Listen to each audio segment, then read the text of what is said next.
Halo, selamat datang kembali di sini. Tempat kita ngebongkar berbagai sumber menarik buat Anda. Halo. Hari ini kita masuk ke topik yang saya yakin banyak di antara kita pernah ngalamin lah ya. Interaksi sama seseorang yang cenderung tertutup. Entah itu pasangan yang irit bicara, teman yang nyimpen masalahnya sendiri, atau anggota keluarga yang jawabannya cuma iya atau enggak. Iya, bikin frustrasi ya kadang. Rasanya frustrasi kan? Kita pengen connect lebih dalam, tapi kayak ada tembok gitu. Persis. Dan seringkali kita jadi bingung ya, aduh gimana nih mulainya biar dia nggak malah makin nutup diri. Nah, untuk penelusuran kali ini, kita bakal gali bab 17 dari buku How to Change Anybody, karya David J. Lieberman. Oke, sip. Jadi misi kita hari ini ngebongkar teknik-teknik kunci dari bab itu ya. Bukan cuma teori, tapi gimana kita bisa terapin dalam interaksi sehari-hari. Betul. Sumber ini janjiin ada cara-cara yang bisa dipelajarin loh, bukan bakat alami aja. Jadi kalau Anda pernah berharap bisa bikin orang terdekat lebih ngomong, wah ini pas banget nih. Mari kita lihat apa aja yang ditawarin Dr. Lieberman. Bener banget. Bab ini mulai dengan ngakuin sih, emang sulit ngadepin orang yang responsnya minim. Kadang cuma atau ngangguk aja. Iya kan? Tapi kabar baiknya menurut Lieberman, kemampuan ini bisa diasah kok.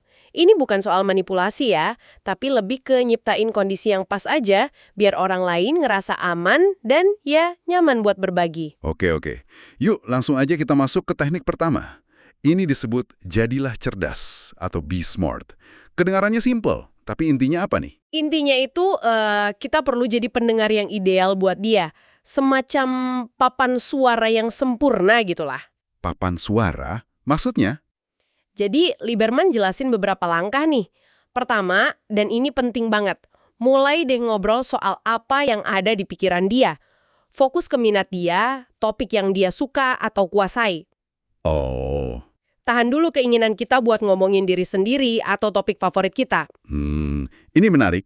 Jadi kuncinya masuk ke dunia dia dulu ya, bukan maksa dia masuk ke dunia kita. Tepat. Terus langkah kedua, dengerin dengan perhatian penuh.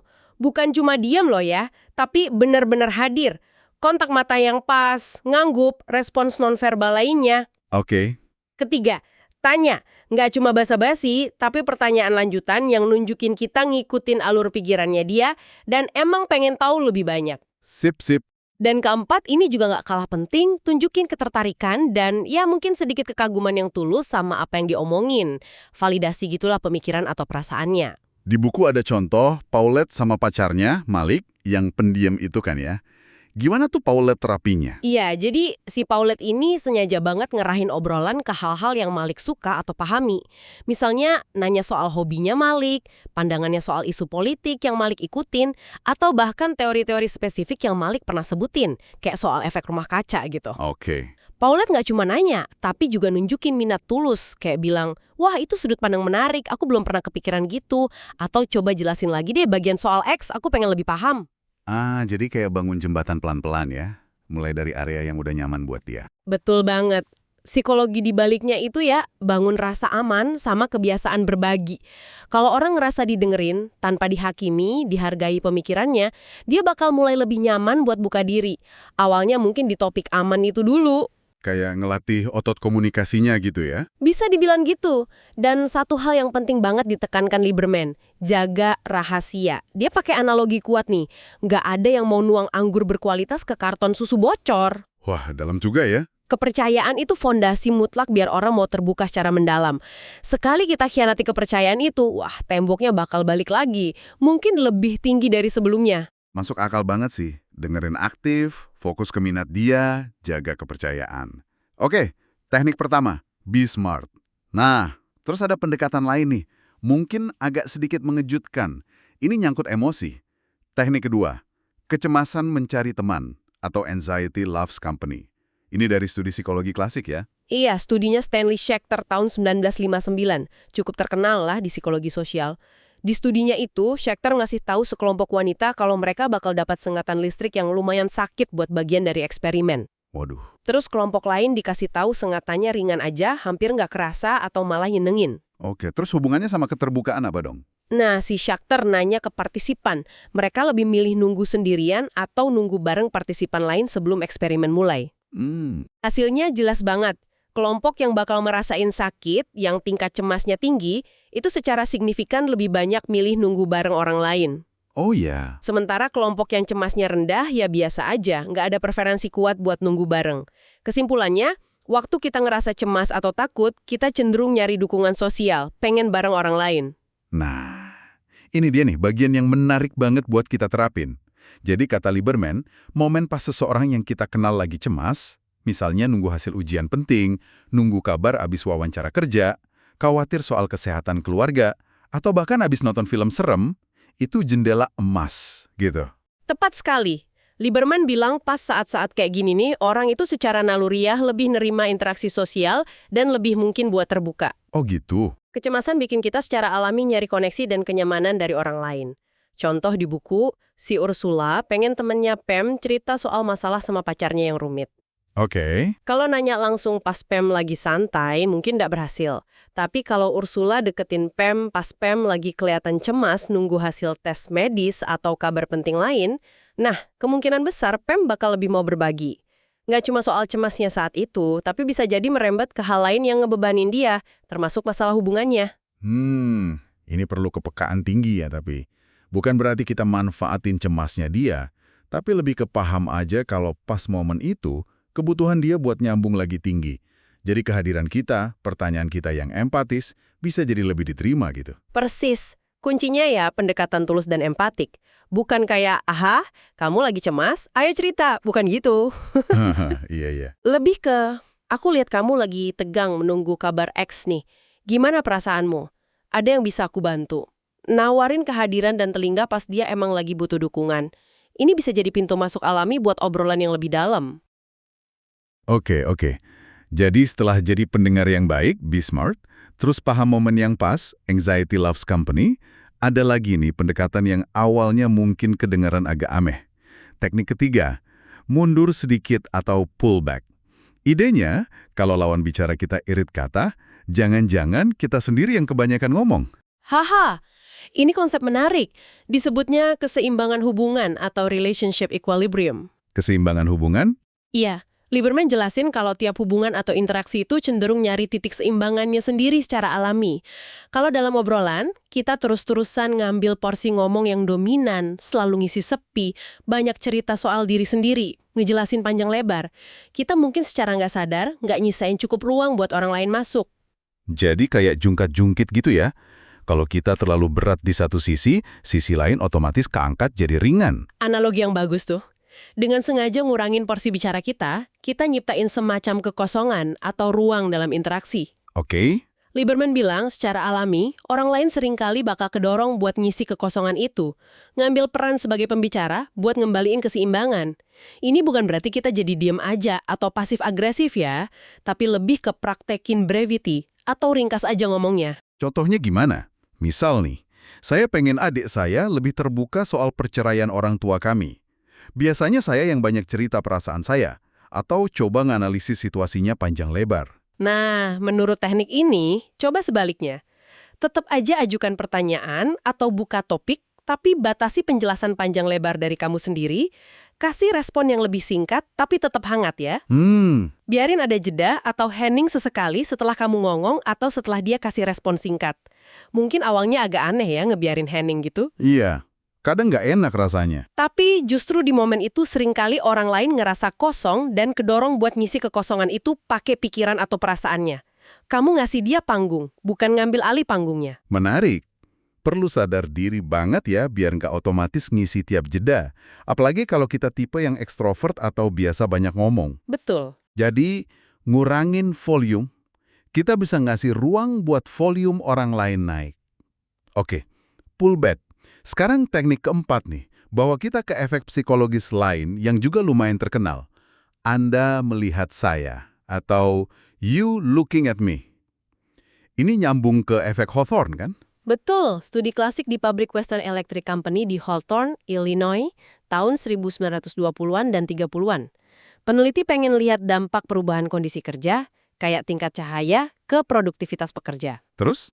Anehnya, mereka nemuin produktivitas naik nggak cuma pas cahayanya ditambahin, tapi juga pas cahayanya dikurangin, balik ke semula, atau bahkan lebih rendah. Loh, kok bisa gitu?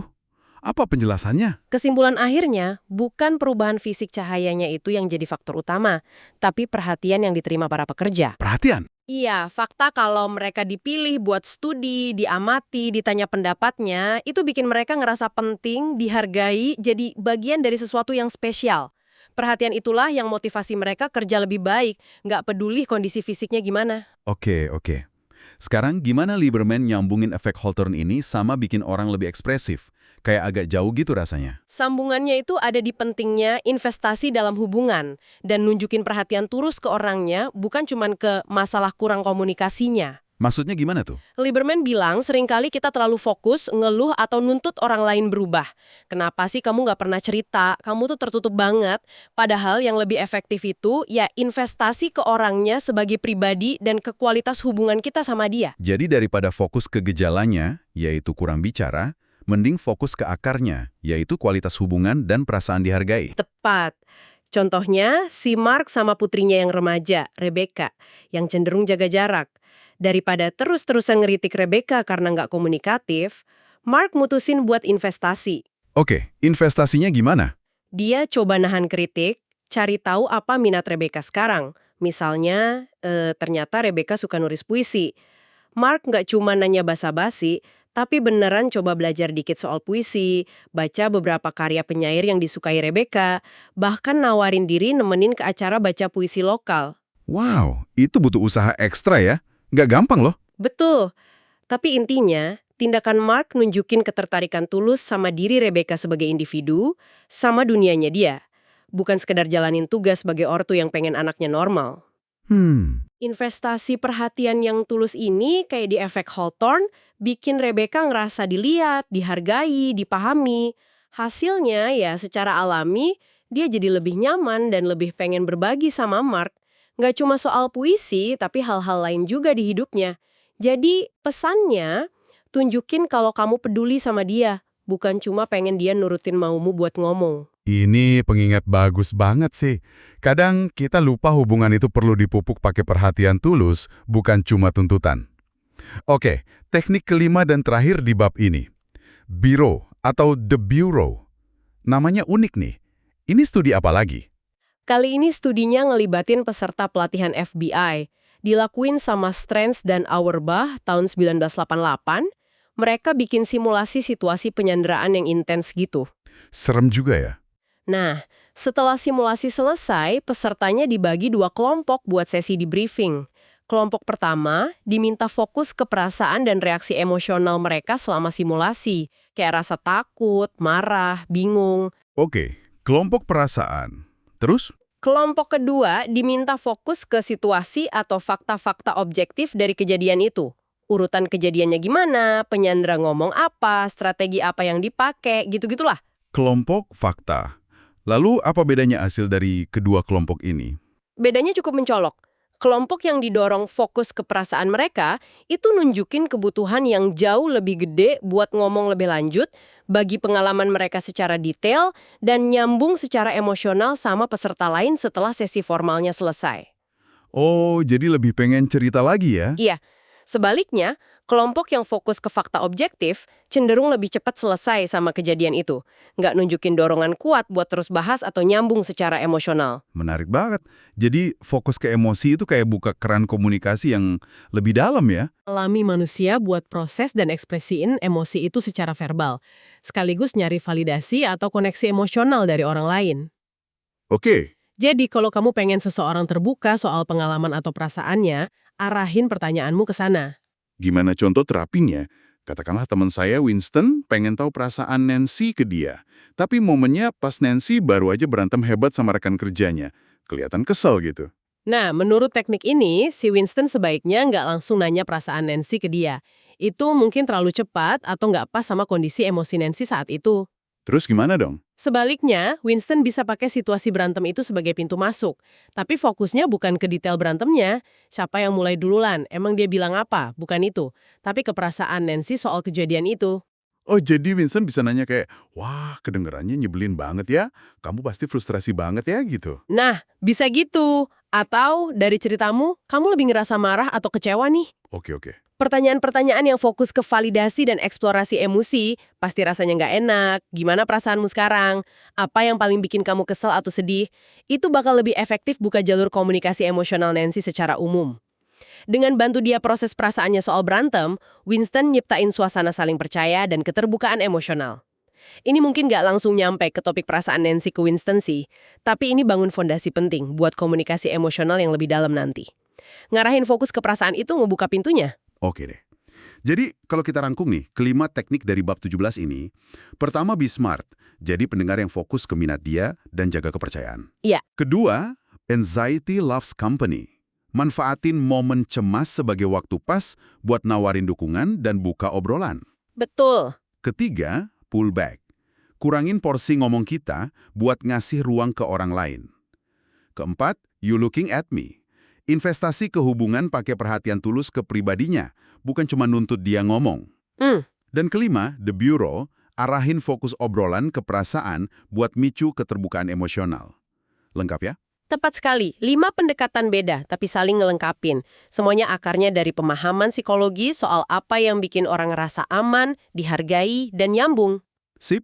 Lieberman menekenin kalau ini tuh keterampilan yang bisa dipelajari dan dilatih kok. Mungkin nggak selalu instan berhasil di tiap orang ya, tapi ini ngasih kerangka kerja yang jauh lebih efektif lah daripada kita cuma frustrasi atau nebak-nebak aja. Ini bener-bener ngasih perspektif baru ya. Bukan soal trik maksa orang ngomong, tapi lebih ke gimana kita bisa secara aktif nyiptain lingkungan interpersonal yang enak buat keterbukaan. Benar.